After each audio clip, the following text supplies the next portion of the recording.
Medicos. Good day to all of you. This is Dr. Vicky for you, and today I will be discussing about certain important structures, that is the vessels and the nerves which are present on the posterior abdominal wall. Our learning objectives for today will be mainly on the abdominal aorta. On the abdominal aorta, I will be discussing about the origin, course, relations and branches of the abdominal aorta. Followed by that, inferior vena cava, formation, termination and tributaries of the inferior vena cava I will be discussing. Then followed by that, I will be discussing about the autonomic nervous system of the abdomen, in which I will actually briefly touch upon certain aspects of the lumbar sympathetic chain, its branches, then sympathetic fibers to the viscera and blood vessels of the abdomen, preganglionic, postganglionic fibers, sympathetic ganglia, and finally some parasympathetic aspects, and we will conclude this session with the clinical anatomy. Now first, to start with the abdominal aorta, posterior abdominal wall, we have already discussed in detail about the muscles, the skeletal elements and the fascia covering these muscles of the posterior abdominal wall. The great vessels, mainly the abdominal aorta and the inferior vena cava, are present in the posterior abdominal wall, and that too they are prevertebral, in front of the vertebra and also close to the midline. The abdominal aorta is actually a continuation of descending thoracic aorta. It originates or enters the abdomen through the aortic opening of the diaphragm, and the level of T12 you have osteoaponeurotic opening through which the descending thoracic aorta continues as the abdominal aorta. Then it descends in front of the vertebral column in the posterior abdominal wall, and then it divides into right and left common iliac arteries at the level of L4 vertebra. Okay, so descends vertically downwards, slightly to the left of the median plane, in front of the bodies of the vertebra, especially the lumbar vertebra, and then it terminates or divides two terminal branches or the common iliac, right and left common iliac arteries, and this bifurcation takes place at the level of L4 vertebra. So that is in short about the origin, course and termination of the abdominal aorta. Now let us try to just understand certain relations of the abdominal aorta. So behind you are able to see posterior relations. Posteriorly it is related to, so L4 it divides, T12 it enters the abdomen. So obviously it should be related to the L1, L2, L3 lumbar vertebra, and fourth lumbar vertebra also. Then in between the vertebra, you have the intervertebral discs, and then anteriorly the vertebrae are connected by a ligament which is called as the anterior longitudinal ligament. Okay, so they form the relations, the posterior relations, bodies of upper four lumbar vertebra, intervertebral disc and anterior longitudinal ligament. Okay, in front, anteriorly, mainly you come across the branches, the ventral branches of the aorta itself forms the relations ventrally. So three ventral branches are the celiac trunk, superior mesenteric and inferior mesenteric. The origin of the ventral branches itself forms the ventral relation of the abdominal aorta. Then other relations you can come across is mainly you are able to see the third part of duodenum. Okay. Then you are able to see the body of the pancreas, and closely related to the body of the pancreas is the splenic vessels. Then the left renal vein, body of the pancreas, splenic vessels, third part of the duodenum. Then plexus of nerves, autonomic plexus, celiac plexus surrounding the celiac artery, you come across that also. Then aortico-renal plexus on below the celiac trunk and near to the renal arteries you come across. Okay. So apart from that, I told you the pancreas and the splenic vessels which are running along the posterior superior border of the pancreas, left renal vessels, third part of duodenum, and it will be crossed with the root of mesentery. These are the anterior relations of the abdominal aorta. We will try to see the relations on the either side. Right side, again, right part of the celiac ganglia. Then right crus of the diaphragm, and here little bit slightly to the right, but anteriorly you have the inferior vena cava. Here inferior vena cava is cut to show the ganglion. As I told you, the right crus of the diaphragm, right celiac ganglion, and the sympathetic trunk, they all form the relations to the right of the abdominal aorta. To the left of the abdominal aorta, so you are able to see the right, the IVC also.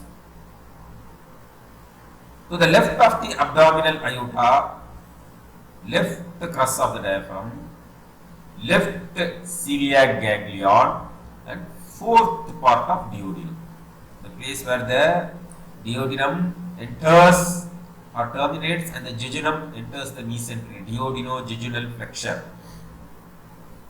So that part is related to the left.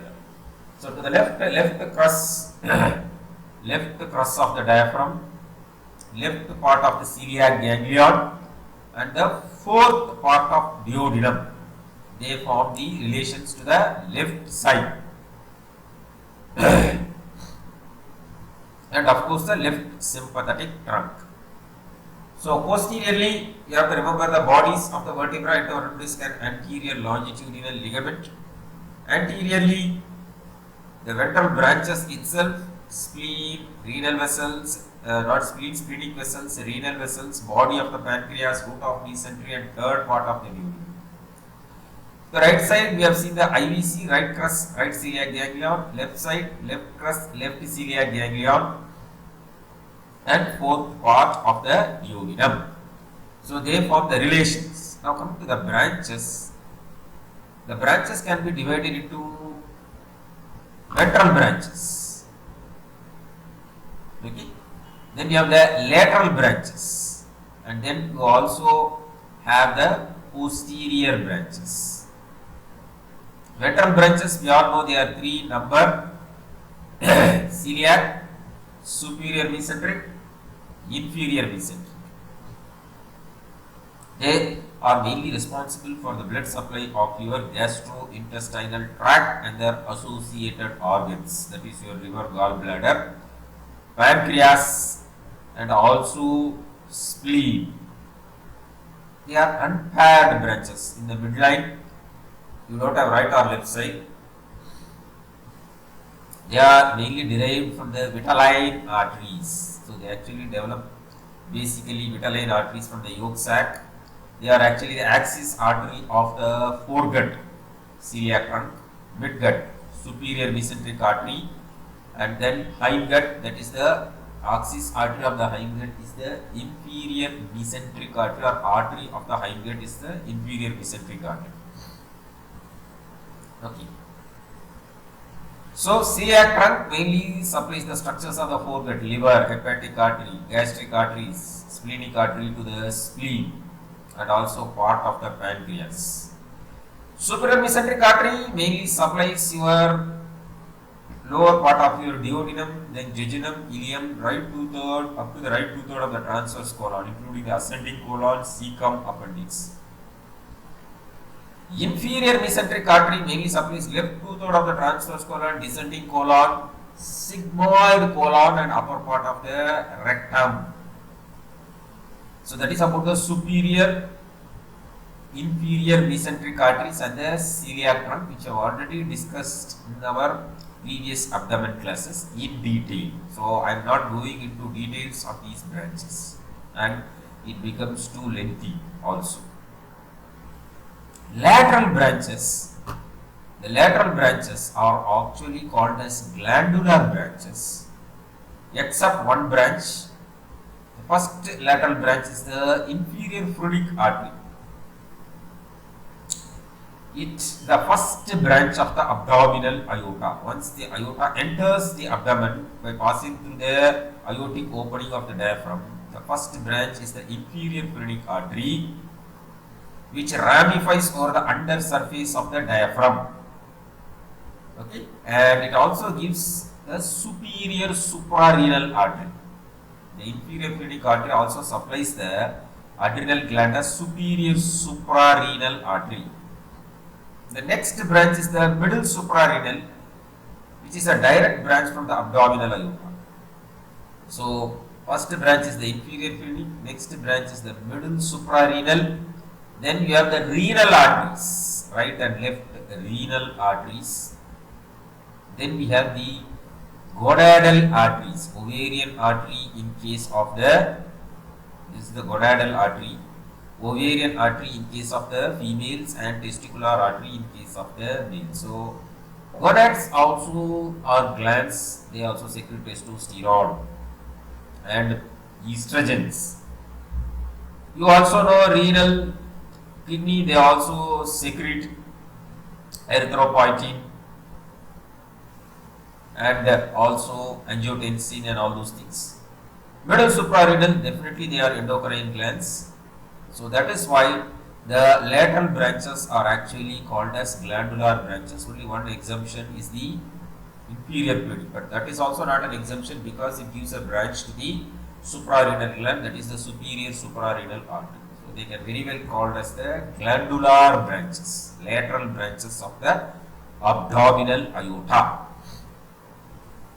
Dorsal branches, they are mainly to the body wall, mainly supplies the posterior abdominal wall muscles.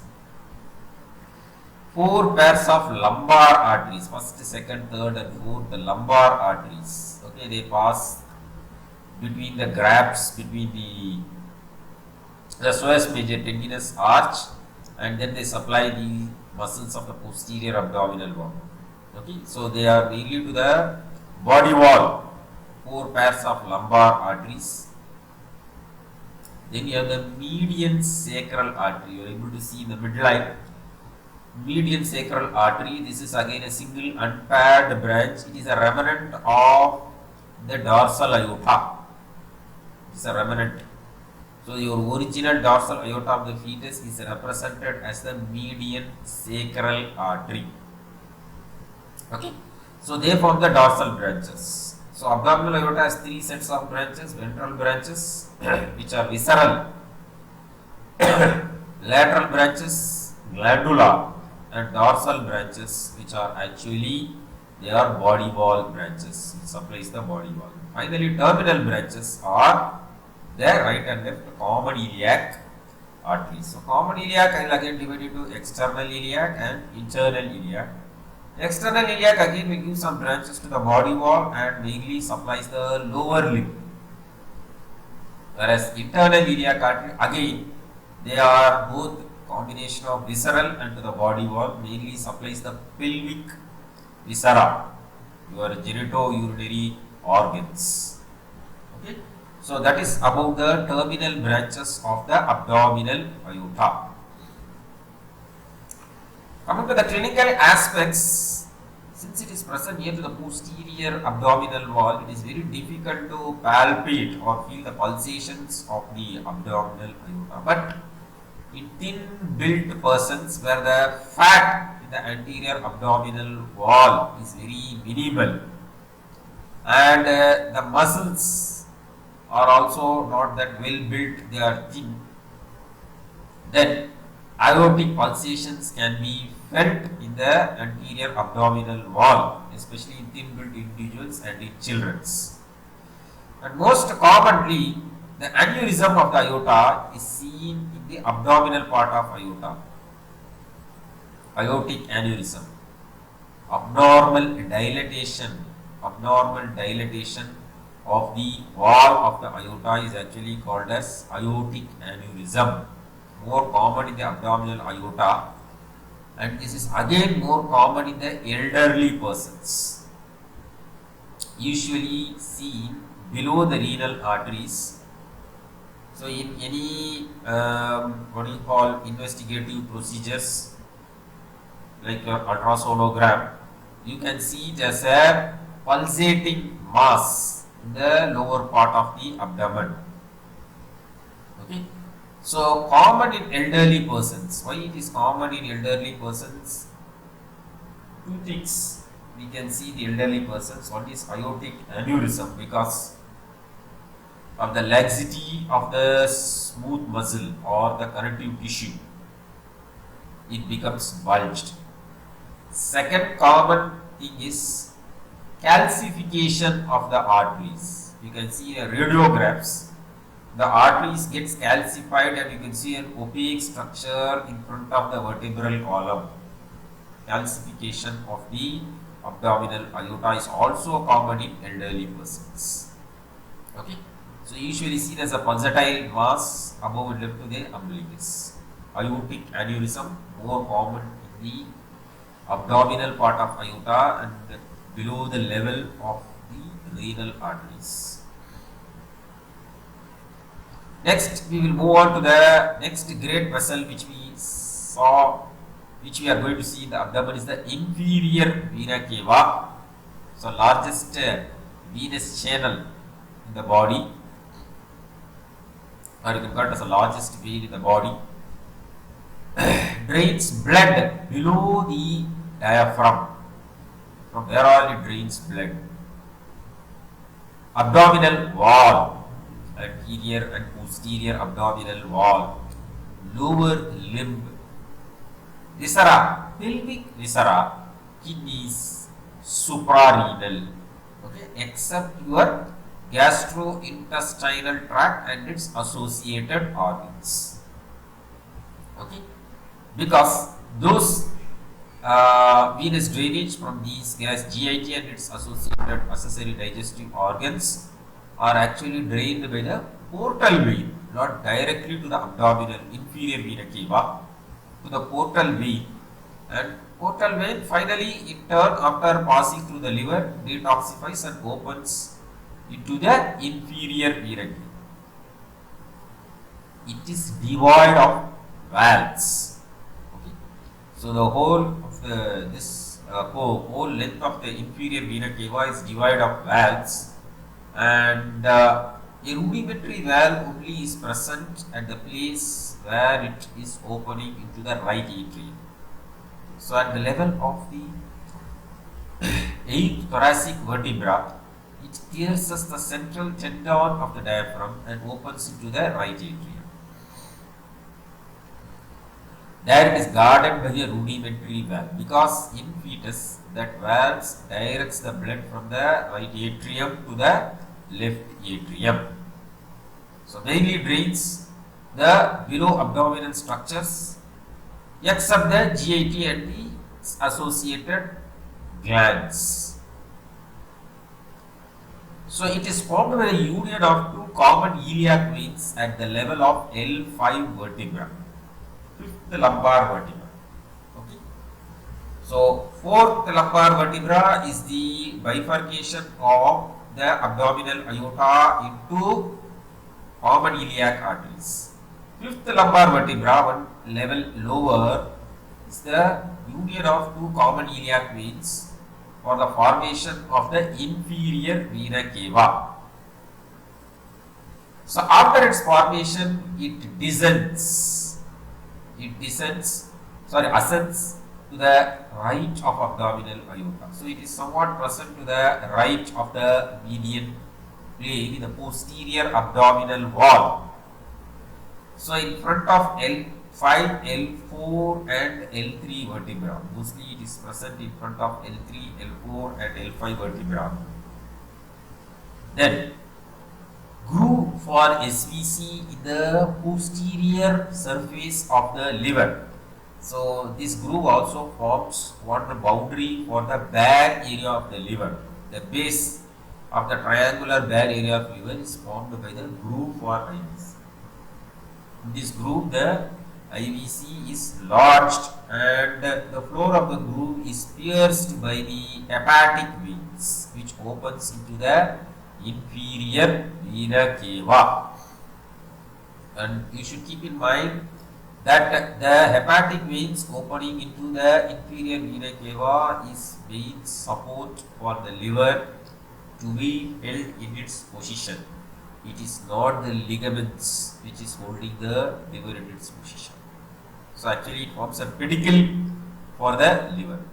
So after ascending in front of the or to the right of 5th, 4th and 3rd lumbar vertebra, passes behind the liver in the groove for IVC, and then it immediately pierces the diaphragm, central tendon of the diaphragm at the 8th thoracic vertebra, and then pierces the pericardium to open into the right atrium, where it is guarded by a rudimentary valve. In fetal life, the valve is active, but here it is rudimentary valve and it is called as the Thebesian valve.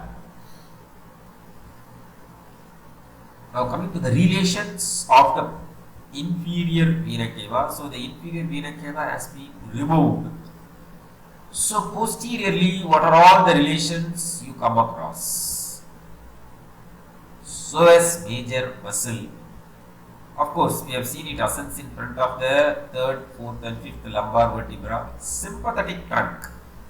So the right sympathetic chain, you are able to see here. This is the psoas major muscle, and psoas minor muscle also, if it is found, can be seen behind the inferior vena cava. Then the suprarenal gland, and the renal and middle suprarenal arteries also pass behind the inferior vena cava. You also see the right crus of the diaphragm, which is taking origin from the 3 lumbar vertebrae, L1, L2 and L3 lumbar vertebra. That is the right crus of the diaphragm. So IVC mainly posterior relations, the lower 3 lumbar vertebra, psoas major muscle, sympathetic chain, right crus of the diaphragm. In front you can see the crossing of the right common iliac artery. It will be crossed by the right common iliac artery. Even the root of mesentery and the right gonadal vessels crosses. So that is the route of mesentery crossing the IVC, and of course the right gonadal vessel is hidden from the view.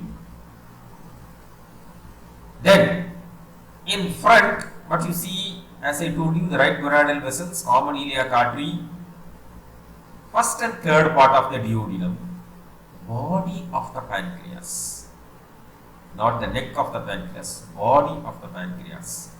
Above the duodenum, the epiploic foramen, right, free margin of lesser omentum, all these things are there. And the posterior wall of the epiploic foramen is formed by the inferior vena cava. So here you are able to see, and the gap between this inferior vena cava and this right free margin is your epiploic foramen. Okay. So above the first part of duodenum, the epiploic foramen. Then above the epiploic foramen, you have the liver. Okay.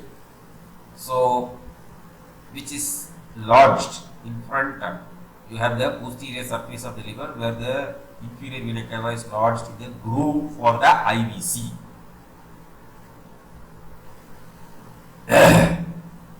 So to the right kidney and the ureter, and of course to the right you also have here the Morrison's pouch or hepatorenal pouch. Here you are able to see the triangular bare area of the liver above the superior layer of the coronary, inferior layer of the right coronary ligament, and that is the right triangular ligament. So bare area is also present to the right side of the IVC.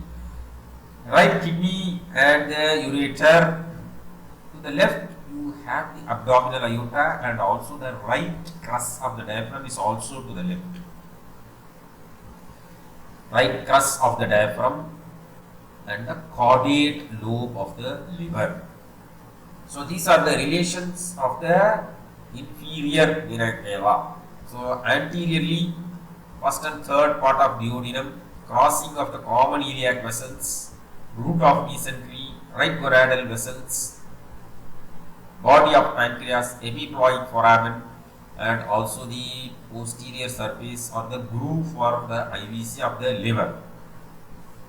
Tributaries, common iliac veins, they are the formative tributaries, unite to form the IVC at the level of 5th lumbar vertebra. Then other tributaries are corresponding branches of abdominal aorta. You have the right renal artery, right renal vein, so naturally corresponding right renal vein. Then you have the right gonadal vein. Then you have the lumbar veins, especially the third and fourth lumbar veins. Okay. So I told you the renal veins, suprarenal only on the right side, because left to suprarenal vein will drain into the left renal vein. So always remember your venous system is developed very well on the right side of the body, whereas the arterial system is actually developed on the left side of the body. Major arteries are present to the left side and major veins are actually present to the right side. Renal veins, suprarenal veins, lumbar veins, gonadal veins. So here you are able to see the renal veins. Formative tributaries are the right and left common iliac veins, right and left renal veins. Left renal vein will also receive the left gonadal vein and the left middle suprarenal vein. Right gonadal vein is directly to the IVC and right suprarenal vein is directly to the IVC. Okay, so left suprarenal and left gonadal into the left renal vein. Then lumbar veins corresponding to the parietal branches. Third and fourth lumbar vein especially, because first and second will form ascending lumbar vein, and it actually takes part in the formation of the azygos vein. First and second lumbar vein forms the azygos vein. Then of course inferior phrenic veins corresponding to the inferior phrenic artery. Then apart from that, hepatic veins, they open as two sets, upper set and lower set. Two sets they open into the separately into the IVC. At the floor for the IVC, the posterior aspect of the liver, they also can be considered as the terminal tributaries, after which immediately pierces the diaphragm, the IVC, and opens into the right atrium. So the tributaries, formative tributaries, are the right and left common iliac veins, right and left renal veins. Then you have the inferior phrenic veins, gonadal veins, and then finally you have the hepatic veins. Double inferior vena cava. So sometimes you can see a duplication of inferior vena cava, that is because of the developmental anomalies, again seen below the level of renal veins. Then, if the inferior vena cava is obstructed or blocked, then blood can reach the right atrium via the azygos veins, which connect the inferior vena cava with the superior vena cava. The azygos vein starts as lumbar azygos and then passes the posterior mediastinum, then arch of azygos opens into the SVC.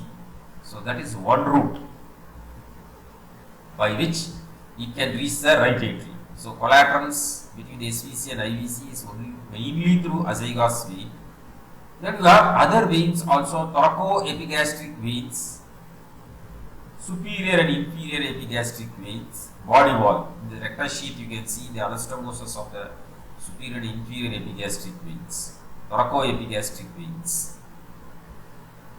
And of course, hemiazygos vein is nothing but the mirror image of the lower part of the azygos vein.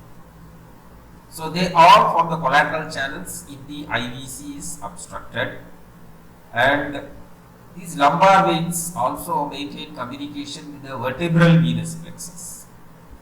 So through the vertebral venous plexus also it can reach the heart. So these are all the collateral channels through which the blood can reach the right atrium if the IVC is blocked.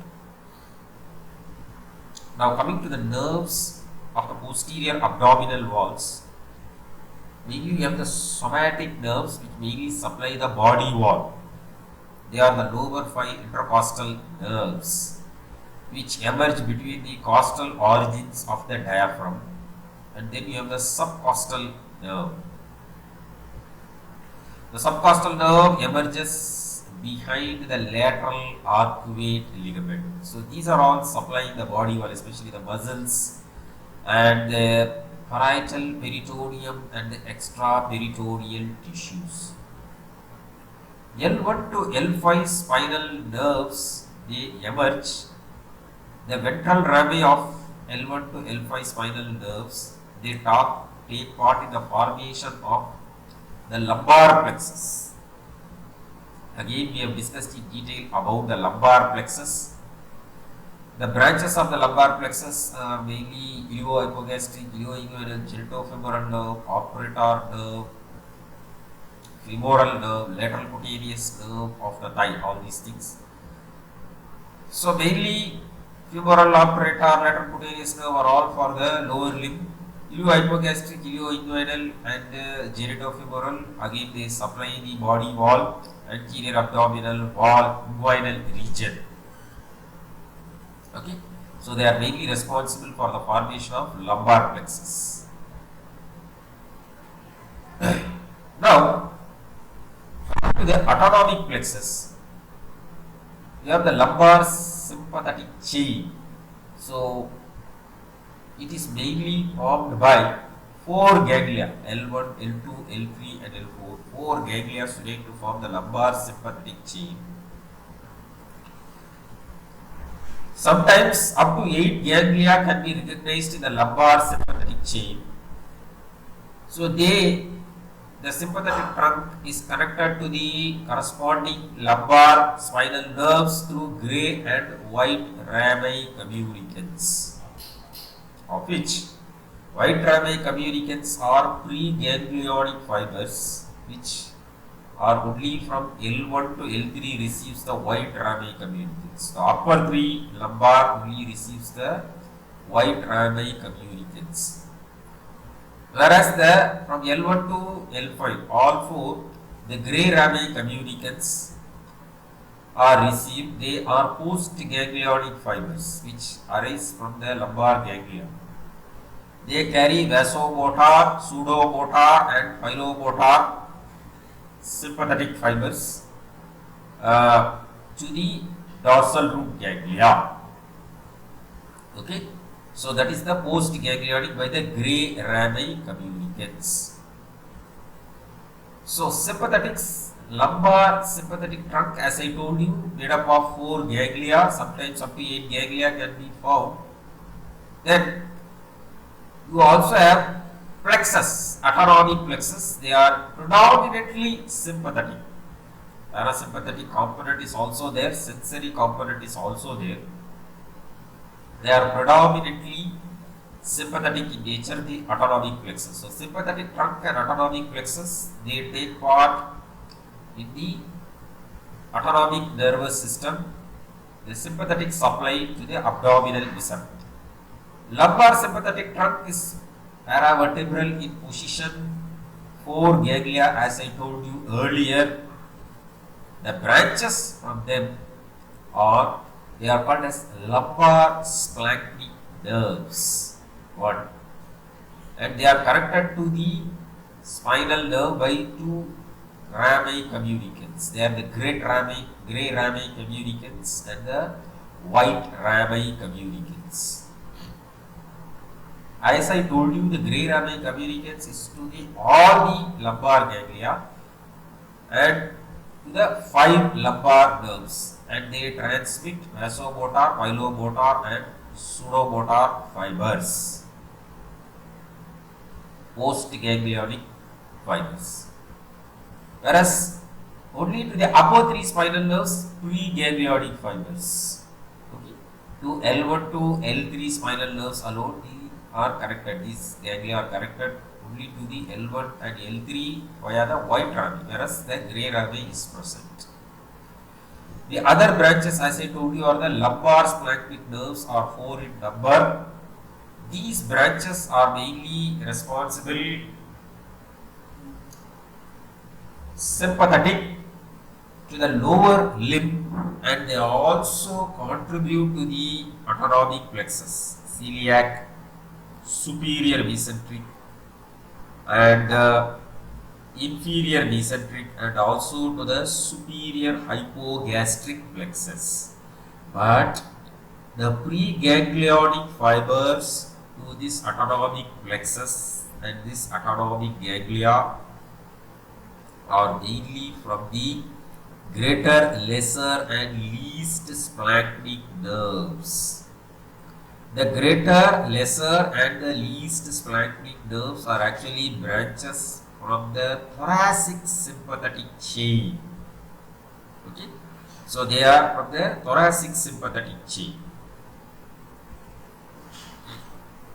Okay, whereas the lumbar splanchnic nerves, they join the autonomic plexus and they are also responsible for the innervation, sympathetic innervation of the lower limb.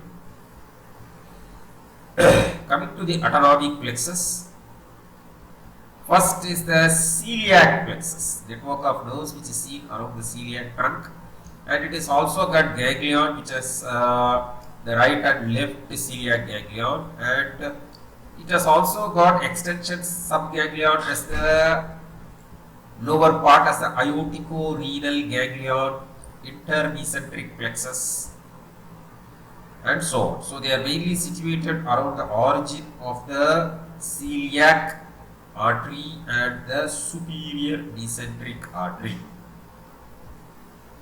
They mainly receive the fibers from the splanchnic nerves, greater and the lesser splanchnic nerves. Preganglionic fibers come from the greater and lesser splanchnic nerves. Greater splanchnic nerve is from the 5th to 12th thoracic ganglion, whereas T10 and T11 is for the lesser splanchnic nerves. So preganglionic sympathetic fibers to the celiac plexus is from the greater and lesser splanchnic nerves. This is sympathetic component. Then they also receive parasympathetic component from the posterior vagal trunk. So they also receive parasympathetic component. But of course there is also a sensory component, mainly visceral sensations. Sympathetic fibers also transmit even pain sensations from the viscera. Now, so from the celiac plexus, post-ganglionic fibers, they form gastric plexus, hepatic plexus, okay, like that, suprarenal plexus and splenic plexus, mainly near to the vicinity of the viscera. Near the viscera, they form gastric, hepatic, suprarenal plexus. So that is about the celiac plexus. The next what we see is between the superior and inferior mesenteric arteries, the intermesenteric plexus. It is nothing but the downward continuation of the celiac plexus, which is present between the superior and inferior mesenteric artery, and it consists of superior mesenteric ganglion. This, apart from the splanchnic nerves, it also receives fibers from the lumbar splanchnic nerves. Lumbar part of the sympathetic trunk also receives fibers from the lumbar splanchnic nerves. Inferior mesenteric plexus is seen around the inferior mesenteric artery. Okay, the fibers from these plexus, mainly innervate the parts of the hindgut derivatives, structures derived from the hindgut. Left to 2/3 of the transverse colon. From there, what happens to the lower part of the rectum. Whereas the parasympathetic component with respect to these parts derived from the hindgut is from the S2, S3, S4. So, pelvis splanchnic nerves. It's mainly from the S2, S3, S4. So, they take part in the formation of the hypogastric plexus. Okay? Hypogastric, parasympathetic. So, sympathetic is thoracolumbar outflow. Thoracic and lumbar segments, which we have seen. Thoracic sympathetic chain giving greater, lesser and least splanchnic nerves, and lumbar sympathetic chain giving lumbar splanchnic nerves. Parasympathetic we have seen is from the craniosacral outflow. Cranial is vagus. We have seen the vagus now contributing for the celiac plexus and intermesenteric plexus. Whereas lower part, sacral outflow contributing to the lower part, lower pelvic viscera and also the hindgut structures derivative. That parasympathetic part is from the S2, S3, S4 pelvic splanchnic nerves. So parasympathetic, as I told you, vagus nerve, they join the celiac plexus. Pelvic splanchnic nerves is S2, S3, S4 joins the inferior hypogastric plexus. So sympathetic fibers, they are sensory to the viscera. Okay. So sense of stretching or sense of dilatation, sense of compression and pain also. They are motor to the sphincters. Okay. So they are motor to the sphincters and they are always vasomotor, vasoconstriction. Whereas parasympathetic increases the peristalsis, stimulates the secretions of the gut. So, secretomotor to the gut, all the glands, your pyloric glands or Mundy glands or secretions from the pancreas, liver, gallbladder, is all by the parasympathetic component. So, it is inhibitory to the sphincters and secretomotor to the gut and also to the glands. So that is it is just about the function of the sympathetic and parasympathetic. So coming to the clinical aspects, So lumbar sympathectomy. Sympathectomy is done mainly in vaso-occlusive diseases of the lower limb. It's called as Berger's disease. Abdominal pain can be somatic pain or visceral pain. Somatic pain originating from your body wall, skin, fascia, muscles, and also from the parietal peritoneum. It is a severe, sharp pain and localized to one area. So you can locate the pain or localize the pain. It is characterized by a severe and a localized pain. Visceral pain might also represent locally in the wall because of due to the involvement of the parietal peritoneum. Okay, so any viscera, what happens is, if there is involvement of the parietal peritoneum also, and naturally superficial to the parietal peritoneum, that part of the wall muscle also goes into spasm.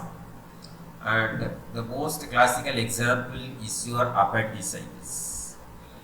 So you feel the pain of the anterior abdominal wall, especially the McBurney's point, maximum tenderness. Usually the pain starts around the umbilicus and slowly it radiates to the right iliac fossa. Okay. So visceral pain might also be referred to the body wall. Other types of visceral pain, abdominal pain is originates from the viscera and it is a dull aching pain. Okay. So from the viscera, peritoneum and blood vessels, it is a dull and aching pain. Generalized pain sometimes you have, for example, in case of your intestines are involved. Okay. Now this pain might originate because of the compression of the blood vessels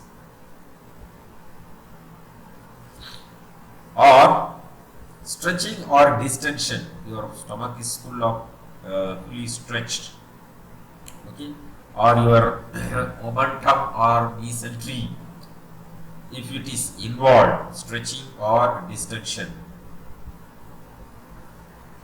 Compression, mainly vascular, blood supply is actually cut off, or sometimes due to secretions.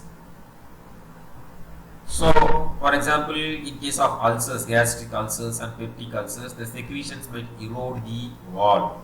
So, these are all can create visceral pain. Okay. So, poorly localized, but they can also not always a dull pain. They can also cause severe pain. Colicky pain, biliary colic or ureteric colic. Okay. So, this is biliary colic pain, inflammation of the gallbladder, or when gallstones try to pass through the biliary passage. Ureteric colic or renal colic pain actually starts from the loin region and from there they migrate to the groin region. So that is about the colicky pain. Okay. So that is about the visceral pain, somatic pain and the visceral pain, which we can actually differentiate. So with this I conclude this session. Thank you very much for your patient listening.